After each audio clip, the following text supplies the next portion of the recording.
Euphoria episode 3 was the best episode of this entire season so far. We're only 3 episodes in, but overall, guys, Euphoria is a show that I really enjoy, and I don't understand, like, I'm going to a little rant. I don't understand the hate for this fucking show. I never understood it, especially when this season 3 got announced, or it's now that it's out already for the first episodes. Like, I don't understand why people are shitting on the show. I truly don't understand it.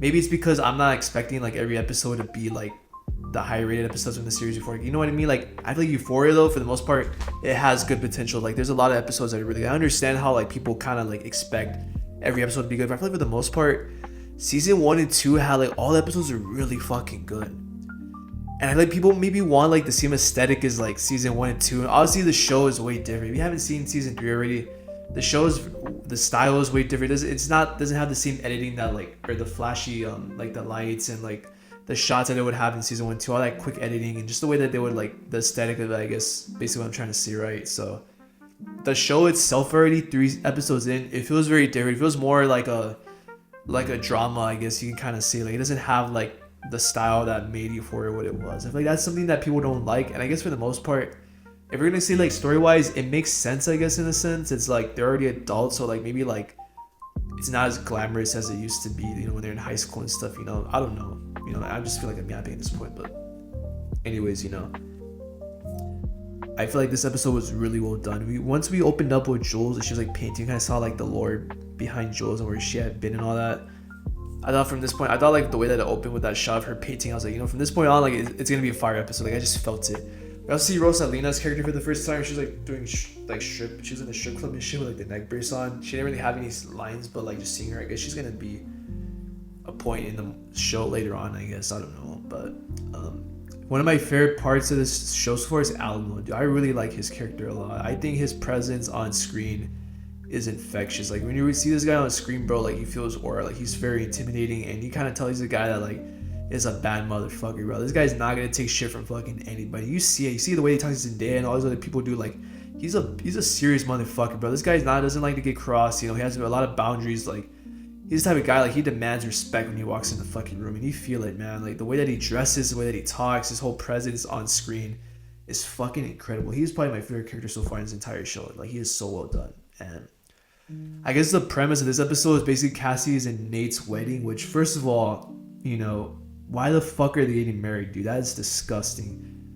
Poor fucking Maddie, dude. I don't understand why Maddie went to this fucking wedding, guys. I don't know what it was. Like, why would you go to that? Think about it in real life. Would you, if you're in Maddie's situation in real life, would you go to the wedding of your ex-boyfriend and your ex-best friend? Like, why would you go to that? That's something that I don't understand. Like, me personally, I would never go to that shit. And you see how it affects Maddie in this entire wedding. She kind of starts off like nonchalant, eventually as the night goes on, it starts to affect her more and more. She eventually just like leaves and like calls Uber to get home. Like, it really, like, you could tell like the way it kind of fucked her up, dude. And I feel bad for her because, like, dude, that's so fucked. Like, I just feel like that is such a fucked up situation, especially when Nate literally had a gun to her fucking head in like the earlier seasons. Like, dude, like, that is so insane to me how like all this shit happened with Maddie and Nate, and the fact that Nate and Cassie are getting married, dude, it's disgusting, dude.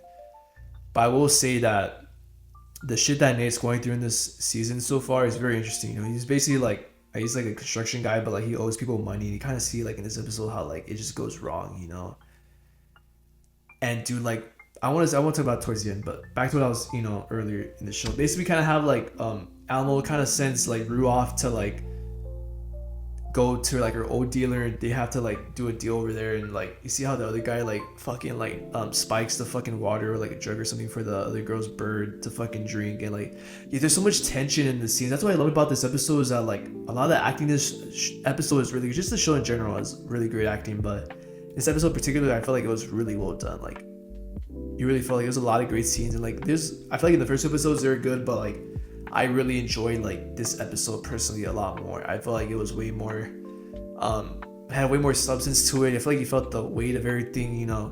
The stuff with Jules early on was really cool to see. There's a lot of cool shots and stuff, but overall, I wonder kind of like where the direction they're gonna take this more. I'm just interested to see like how the season goes on, because the way that this episode ends, it's very interesting. It ends off on a super dark note, and the whole wedding, obviously, I thought that was like a very interesting scenes, for the most part. Like I said, I don't know why Nate and Cassie are getting fucking married. The way you see Cassie like walking down the aisle, she's like crying a lot, and and her mom just talking to her. She kind of just sees that she's getting all like teared up about a lot of shit. I don't know what that meant, you know. I don't know. I need to look into it deeper, but basically, you know, they have the whole wedding and it's super. I mean, it's over the top. Like they're all Nate and like Cassie are trying to like make it seem like they're like the perfect couple, but like in reality, you have all this crazy shit be happening behind the scenes. Yeah, like Nate's one of like business partners at the party also, and then you have like this guy dude that like goes up to Nate. He was from the earlier episodes where he's like asking for the money. This time he shows up to the wedding uninvited. Like he's asking Nate like, oh, where's the money, man? You know, you have all this fancy wedding. You know, you can't even pay me back. Like, I knew from this point on, I knew that this guy was cooked. The way this guy's like, imagine that guy asked you for money. He's like, where's my money at? Dude, I would be fucking scared, bro. I'm like, I would be scared. I really would. I would be scared for my life. And unfortunately, what happens to Nate, you know, it's disturbing. But basically, you know, they have the wedding. There's all these little scenes. Like, you have Jules talking to fucking Nate's dad again. That was really funny to watch, I guess, because, like, the recipe is Eric Dane. He's an amazing actor. And he's really good in the show as well. Just, I really like seeing him. I like the fact that he was able to be in this season. You know, it was super cool to see him again. Obviously, his character is super fucked up and, like, all shit that he's done. But just to see him and Jules talk after all this time, it was a very interesting scene, you know, for the most part. But eventually, kind of see how, like, Nate and Cassie's wedding gets more out of control. They start arguing more in front of everybody. Once that guy asks for, like, the money and shit, Cassie starts getting like freaked out about it a lot. Nate tries to like calm her down. They do like that weird dance, which like would kind of like send Maddie over the edge, I guess. Like that I was saying earlier. So like there's a lot of weird scenes. That scene where like Cassie like hits like the cork. I guess when you open up the champagne, like it hit him in the face and shit. That was another like funny moment, I guess. A lot of people give Sydney Sweeney shit, but I feel like her acting is really good, guys. You know, you can shit on her all you want. I feel like she's a great actress, and Jacob Elrod as well is a great actor. Like these people are great actors, guys. Like they really have a lot of good scenes in this whole series. But in this episode, I feel like those are probably the best episodes so far. We're only 3 episodes in, but I feel like I can honestly say that. Like I really believe that they've done a lot of good work, you know. And I've been talking about it this whole episode, this whole video.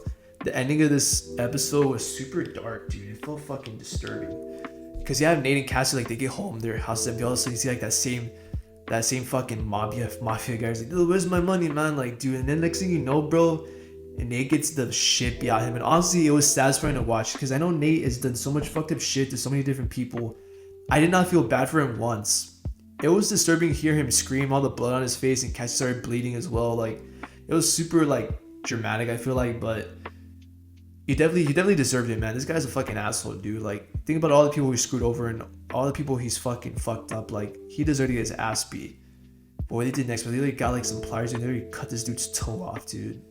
And the episode just ends like that. Like, it's super fucked up. And I feel like that is a very interesting point to end it off on. I think from this point on, I think Nate's completely fucked, dude. Like, this guy literally crossed the line with the wrong people and he knows he's fucked and he probably owes like $1 million or something. Like, he's fucking cooked, you know. And for ruin this episode to get fucking pulled over by the DEA, dude, it just ends off like that as well. Like, dude, like, what the fuck is gonna happen, dude? Like, I honestly, like, say what you want about Euphoria, you know, maybe you like it now, maybe you don't. I think it's really good, guys. I think it's a good show. You look past all the other bullshit. I think it's a well done show. It's well directed. All the actors are great, and it's fun to watch for me, in my opinion. I really enjoy it, and I'm looking forward to what the rest of the season got, you know. But other than that, guys, you know, that was my quick little review of like episode 3. Like I say, you know, Euphoria, if you somehow haven't seen it yet, check it out. You know, I feel like if you like season 1 and 2, you're gonna like this one, I feel like. But if you definitely, it's like I said, it's a very different style from the first season, so I think that's gonna not make people want to watch as much. But I feel like for the most part, I really still do enjoy it. I think it's a great show, and I'm looking forward to what's coming next, you know. But other than that, guys, thank you all for watching. Yeah, peace.